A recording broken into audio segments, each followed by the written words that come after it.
Hello, everyone. Welcome to The Point with me, your host, Jeff Spikes. I'm super grateful to be here. I'm kind of going off of some momentum I got in my own thought process. The other day I was reading a paper written and a couple of emails written by someone I know pretty well that is one of the better overthinkers in the world that I've ever met.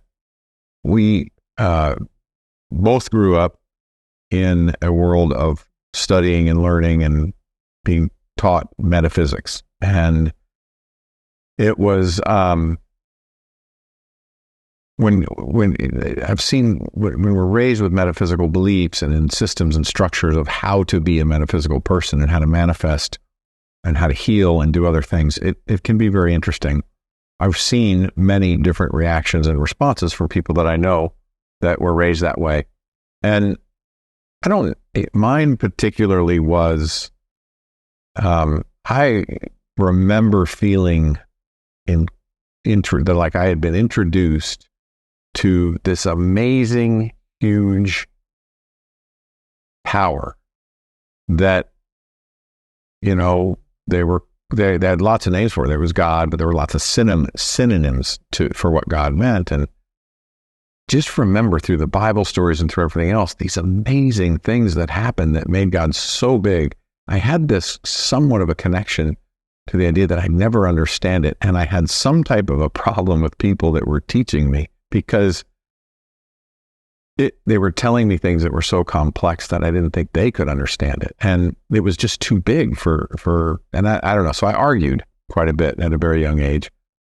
And in the most innocent of ways, I couldn't believe that billions of people from other countries would be going to hell if they didn't believe the same things. And that I just had a problem with that because they didn't speak the same language, so they couldn't understand the same information. Some of them were talking about, grade school, kindergarten. The first time I remember sitting in chairs around a table in Sunday school. I mean, that's how young I was. I don't know how old I was. But regardless, I understood and I had a connection. I had a heartfelt belief connection to the amazingness of whatever's in this universe that is capital T, truth. And I believed in the power of miracles, and I believed in instantaneous healings, and I believed that all these things really happened. And then I felt like growing up, I saw some and I experienced some. So I've seen other people respond in that and in this case, it's an individual that's constantly looking for the answer. And I came to a realization. Constantly looking for answers, interviewing people, reading books, just diving into trying to figure out whatever the next best thing is that someone's figured out, on some level, presupposes that it's a mystery or that something's missing. And if we're constantly searching for answers, well, it's kind of like working on strengths. I would coach a lot of people and a lot of groups on strengths. And I really lead in many angles of my life with the idea of leveraging our strengths and my interpersonally growing in strengths. And rather than fixing weaknesses, right? That we take this approach of leveraging our strengths. And,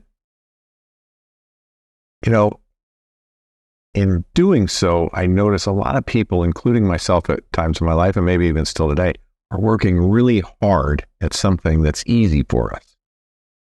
And finding the truth in some of these bigger concepts of how the conscious and unconscious mind work and how we can change our parameters of how we think to create better situations in our life.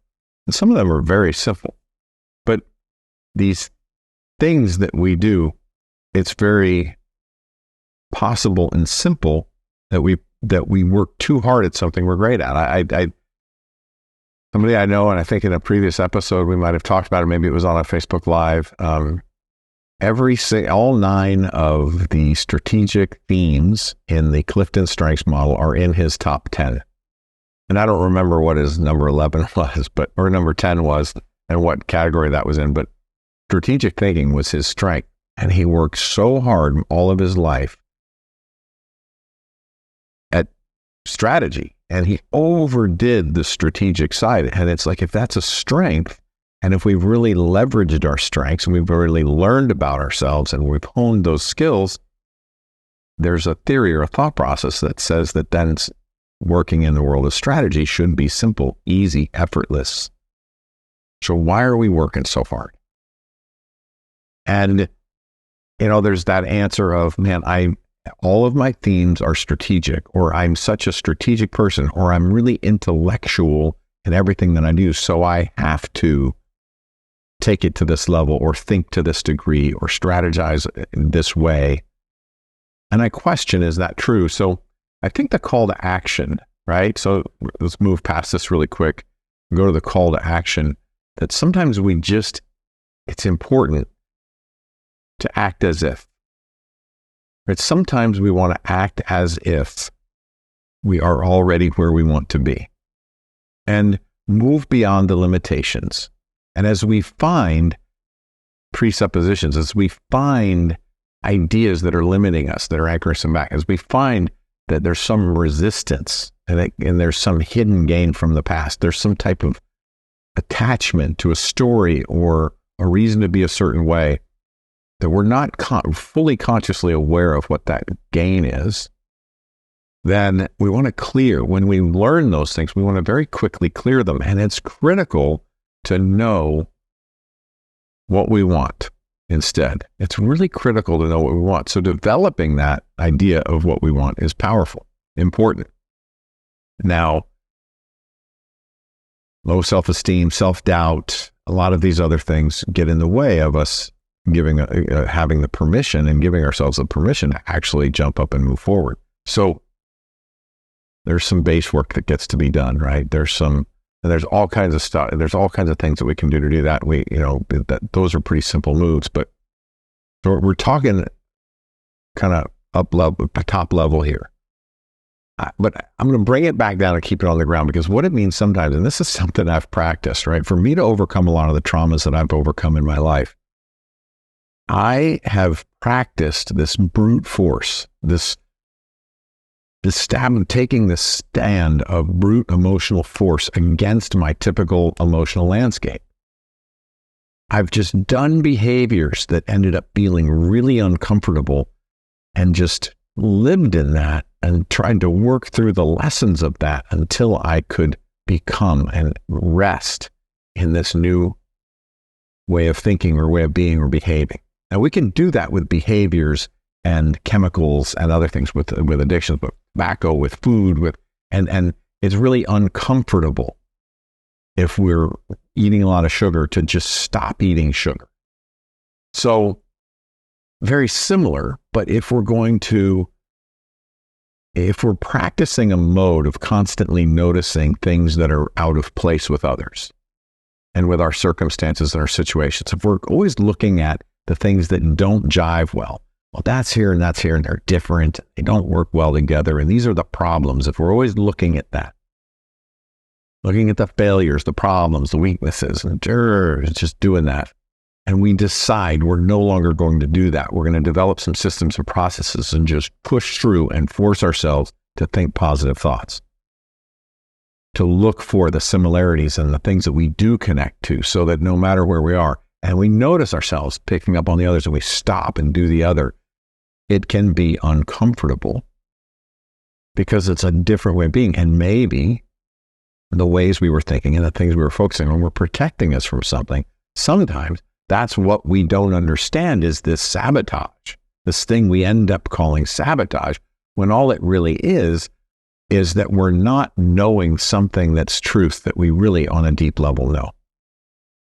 So I'll give you a good example.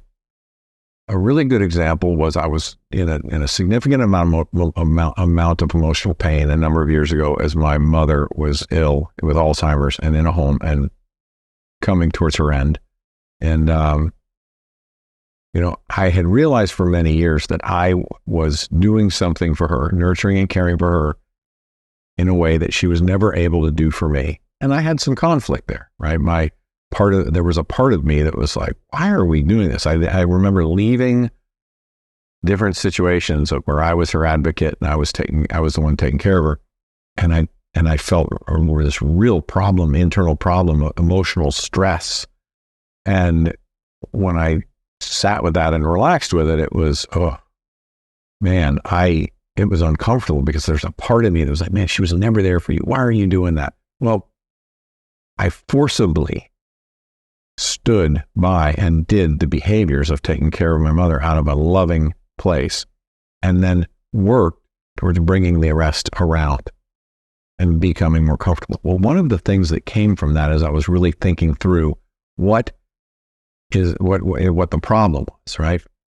As I was trying to identify what it was, and I was looking at other relationships I had in my life.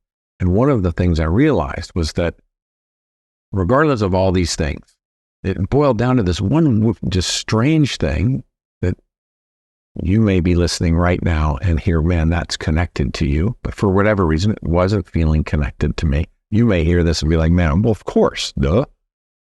And you may already know what I'm about to say even. But my point being is that I realized that my mother's emotional landscape and her swings and the accountability and responsibility she put on me for her emotions gave me an opportunity to master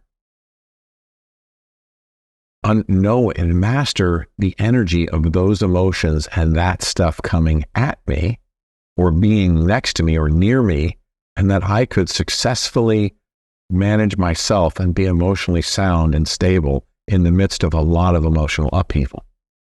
So I mastered this level of emotional unrest, so I didn't have to keep looking for it in others to fix it, heal it, do anything else. Another thing that came up was that if I started to realize that if some of the things that she was doing as a mother weren't right, then I never had to prove her wrong.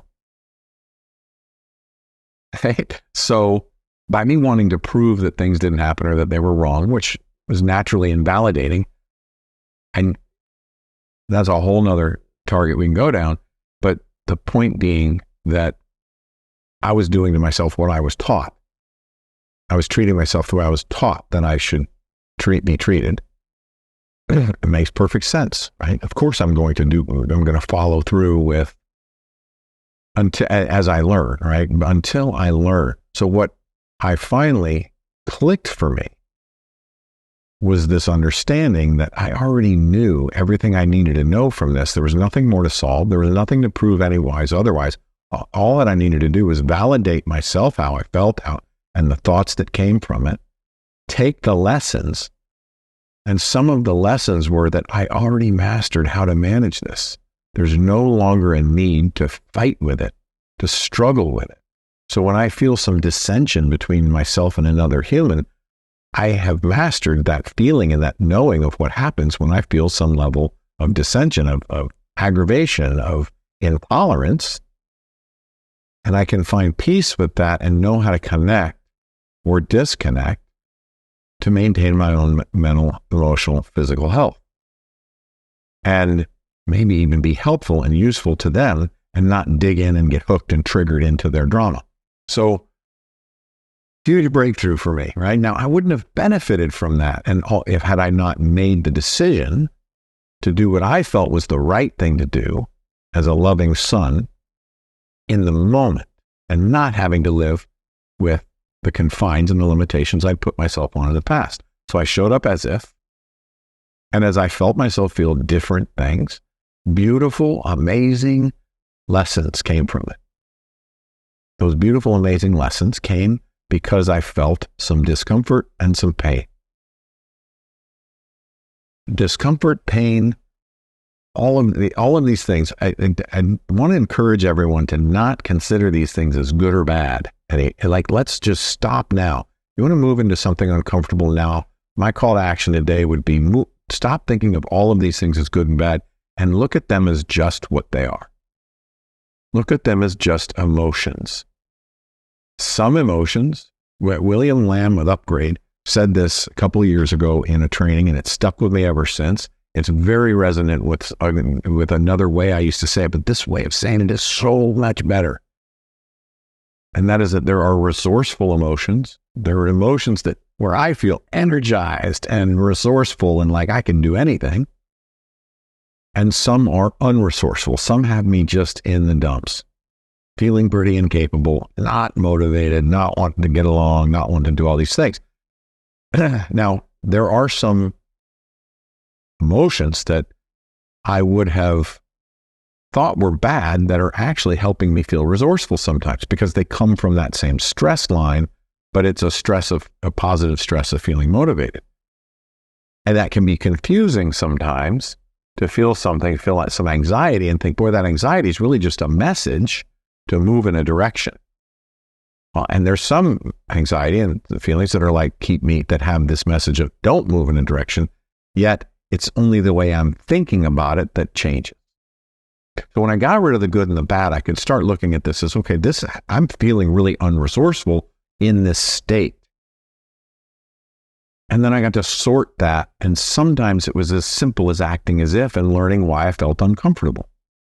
It's one of the ways that I've done a lot of behavioral change is by paying and done some really efficient forward growth because we pay attention to both at the same time and create an allowance and a gift in that. A good friend of mine today talked to me this morning. Every Friday he sends me a happy Friday, Jeff message. I love getting those messages.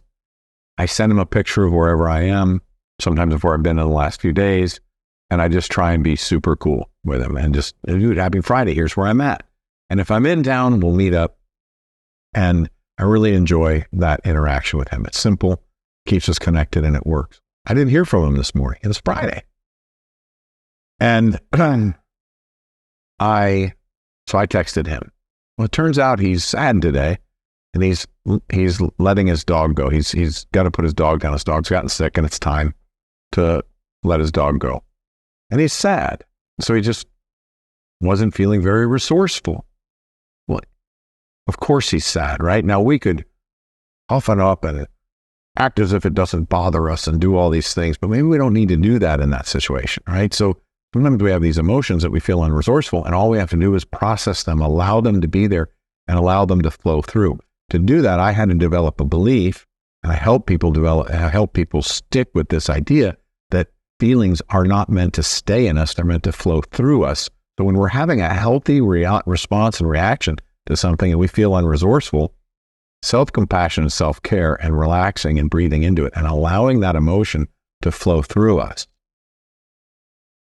But the lesson from that emotion is this beautiful animal that saw him through tons of change and through a couple of significant issues in his life. And that dog was a beautiful, loving companion through that. So he's absolutely doing well. And he's experiencing something that he would have previously thought of as negative. Well, it's not a positive thing to lose your dog, yet it's a very positive thing to have spent this wonderful life providing a special life for that animal that that's your companion, your pet, and allowing it a peaceful end, right? So kind, loving, whatever, and feel that emotion and then let it go. It doesn't stay in us. The memory stays in us. So in that case, we take the memories, we take all the good, we take the lessons, which eventually may turn into having another pet, may not. But that's a great example of where we take the lessons from things and we move forward in a positive way, rather than taking the pain forward.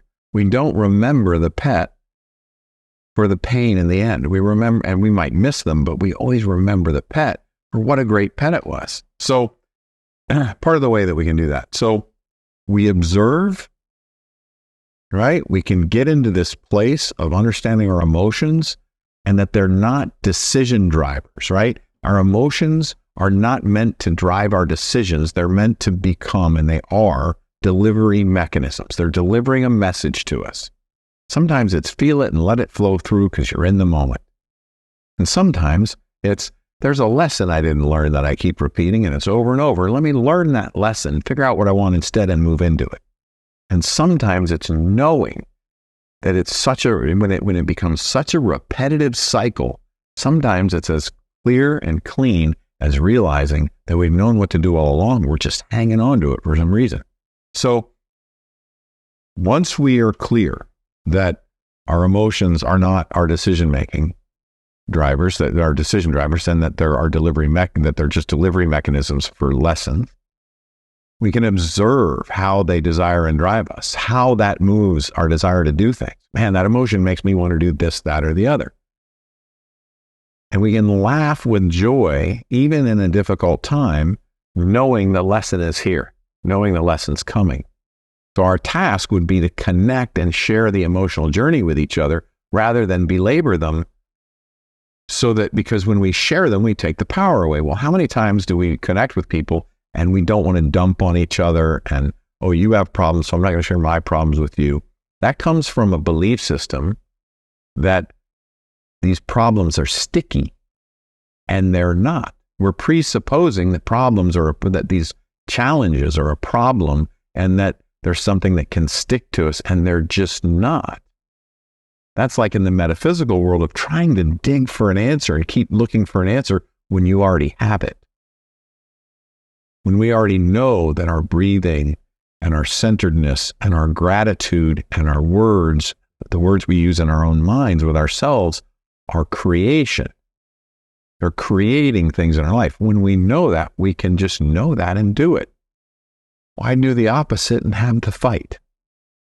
Right? So, and usually it's because our emotions are telling us something, because we get uncomfortable. So now we can observe this, how our emotions drive us, and look at the places we end up and the problems we cause and the little cyclones and all the other stuff that happens in our lives, and kind of chuckle and laugh and learn as we go, and immediately clear many things.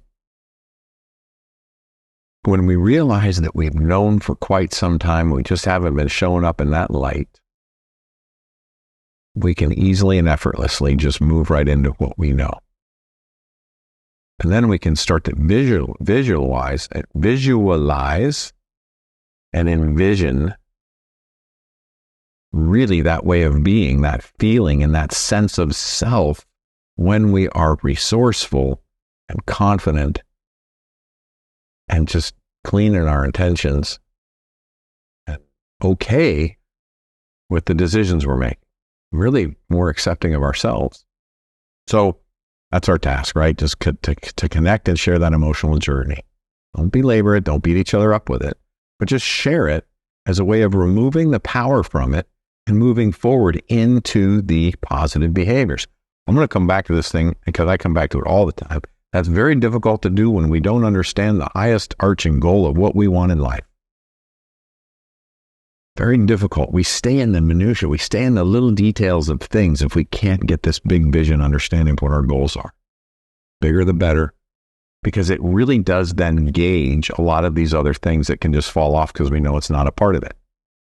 There's problems that we have, if you look at growth, along the way, that if you're in a growth mode and you have very limited resources to try and get from point A to point B, and then you get to point B and now you have a lot of resources to get to B to C, the problems change, the journey changes, the things we need change, right? So the things that got us from A to B aren't going to be the same things we need to go from further, B to C. So, taking the power away, knowing what we want, and being clear about that bigger picture, or we'll get stuck along the way at whatever has been designed or whatever has been developed or happened to us or with us because we haven't been that intentional. So, judgment of emotions is one of the ways that emotions maintain power. One of the ways that we control keeping this stuff up is by creating some judgment over them with good and bad. So that's where let's just stop having judgment over emotions and really evaluate them to whether or not they're resourceful or unresourceful, to help us decide if we want to continue to repeat the things that help us feel resourceful, right? So, or if we can use some of the ones that are making us feel unresourceful and repurpose them in a way through how we filter and design our thinking around it, to realize that what feels like anxiety might be our resistance to move where the universe is meant, where we're meant to be. But our fear or whatever else, there's some apprehension coming up. We can release those apprehensions in a knowing sense that it's going to be okay. But we can get that one of the starts is to not judge our emotions and just stay clear about whether or not they're resourceful or unresourceful, and help that really help us evaluate where we want to go, how we want to get there. So understanding what we're feeling, sharing from a place of ownership of it, not to put it on others. Projection sucks. Don't project it on others. Own it and share it. Is your ninja power to absolutely look in the mirror. And that is the bottom line of getting anything you want in life and having change. The stronger your ability to look in the mirror honestly, not beating yourself up more than you should. I know plenty of people that are really good at adding more to their plate on their shoulders. Give me the fault, give me the blame, give me the responsibility, and that feeds a whole nother animal. Look in the mirror and own your part. Certainly we can take the load off of others if we feel strong enough just to carry it and move on. Because it certainly doesn't help to stop and take time to badger them. Did you know that your mind doesn't know the difference whether or not you're talking to yourself or someone else? You can say words that are not positive towards someone else, and your mind doesn't know that you're not talking to yourself. So have at it if that's what you want. I catch myself doing it, and sometimes, tell me you don't do this, right? Sometimes I do it and I want to do it. I do it, and I don't care what that rule is of life or whatever. I'm going to talk bad anyway. I do that mostly in traffic when people don't know I'm doing it. And I used to call that a release, my way of releasing. But really, my mind doesn't know. If I call someone a bad name, tell them they're an idiot for driving the way they are, or whatever. We are all using our resources right now. We're healthy. We're intelligent. We're listening. We're sharing. We're doing all these wonderful things. Had I used that work towards someone else, my unconscious mind doesn't know. All right, so for me, what I notice when I get into this, right, is that there's this change in my life of what I can hear and what I can listen to. And I notice that there's this difference of people. There are some people in life that we show who we're becoming. We show up in a way of who we're becoming. Great point, case in point. If you've ever worked somewhere and you've taken a promotion, and I got out of the Marine Corps and I went to moving furniture for a living.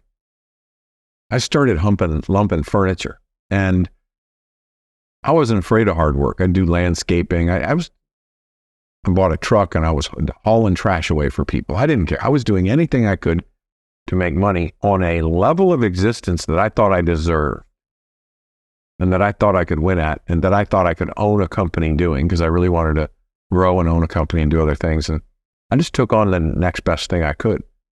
And I was good at it.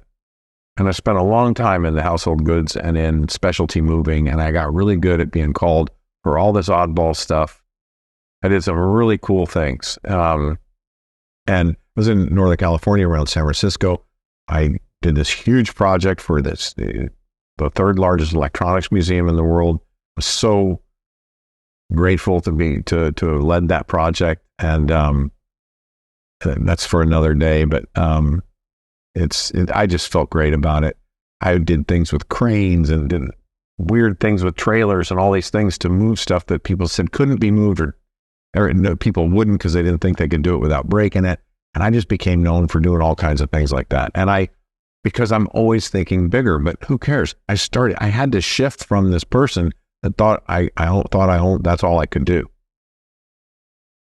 And I had to allow myself to think differently and bigger into whatever I could to get where I was going, right? So when I got promoted to be the boss, the manager, I ran after that manager role. I got it.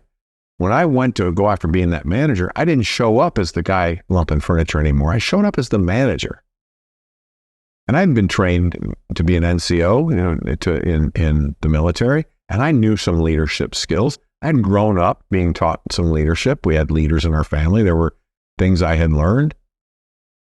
I was around a lot of successful people. I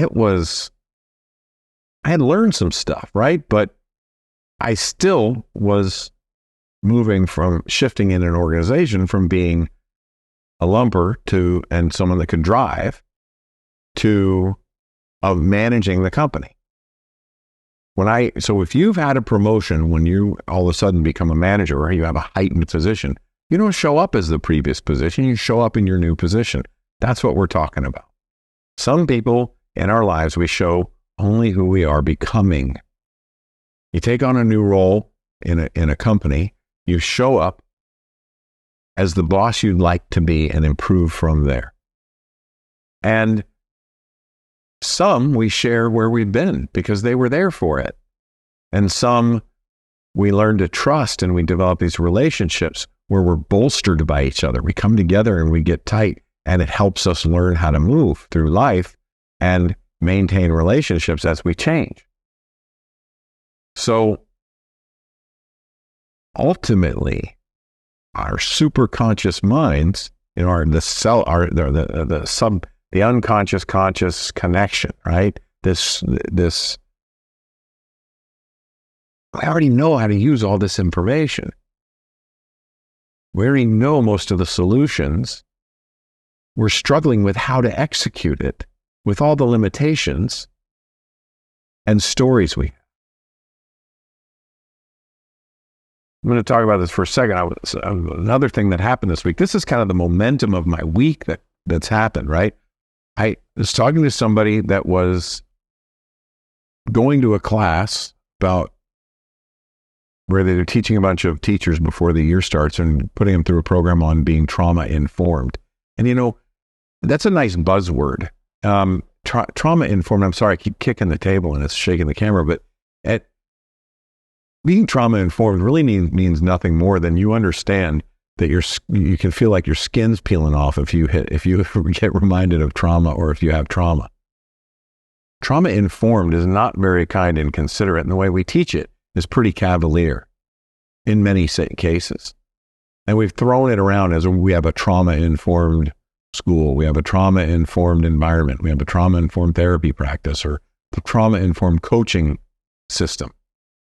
I helped put together and I designed a system in IRTR with a good friend of mine that's a psychotherapist and licensed in psychotherapy and trauma resolution and EMDR and somatic experiencing and a handful of other things. Been doing it for 30 years. And retired now.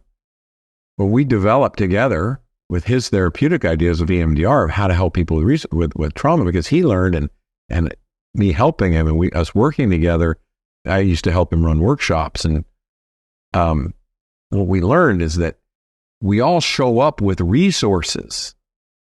You're already managing anything that's ever happened to you in your life. Any traumas, little traumas, big traumas, you're already managing. You're surviving, you're strategizing, you're making decisions, and you're living with that. So we're all showing up with resources.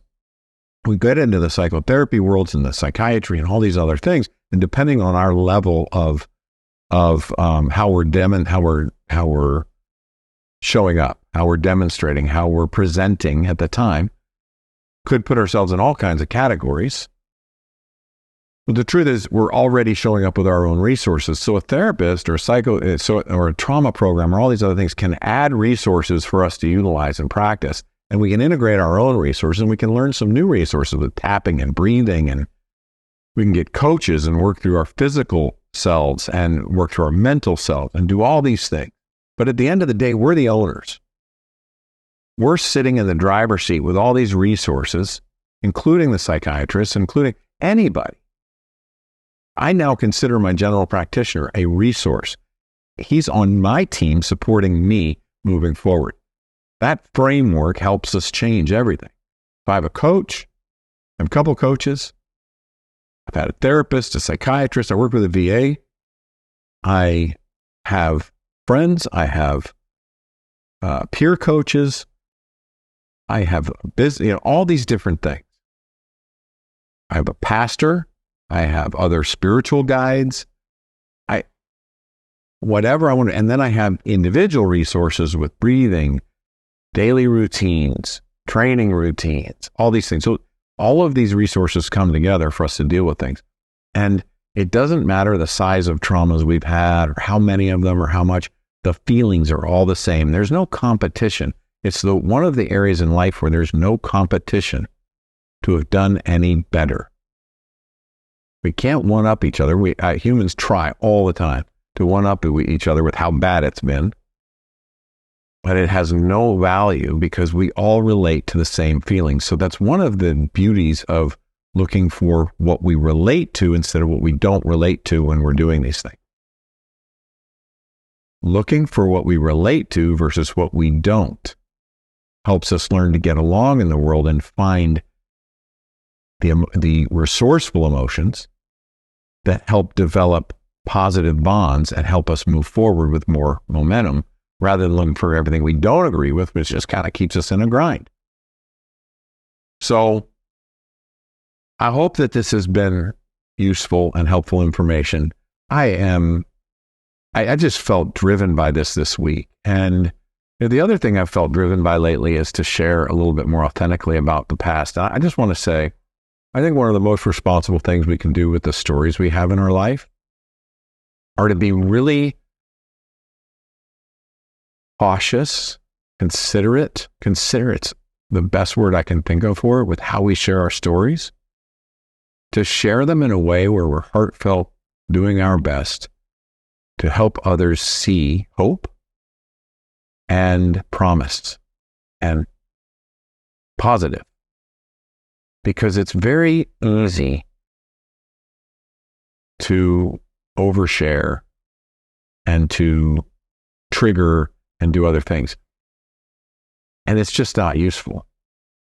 It used to be the way I ran at life, was run at life, try and trigger as much as I could and then handle it, right? So that's kind of the overshadowed way of being the overthinker and running at everything and being that brute force change type of person.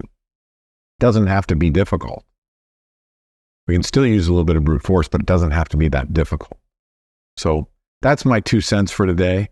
And we'll see how well I do. You guys can give me feedback on how well I do at positively sharing some of the things that have been overcome in life and what it's been like to go from being a grunt Marine running away from a bunch of trauma that people are making movies about today. And, moving through life with this huge desire of becoming an executive and now coaching executives and coaching high performers and being coached by high performers. And it's been a journey, right? So I'm going to do my best to try and share some of those things more authentically in a way that it doesn't invigorate anybody in a negative way.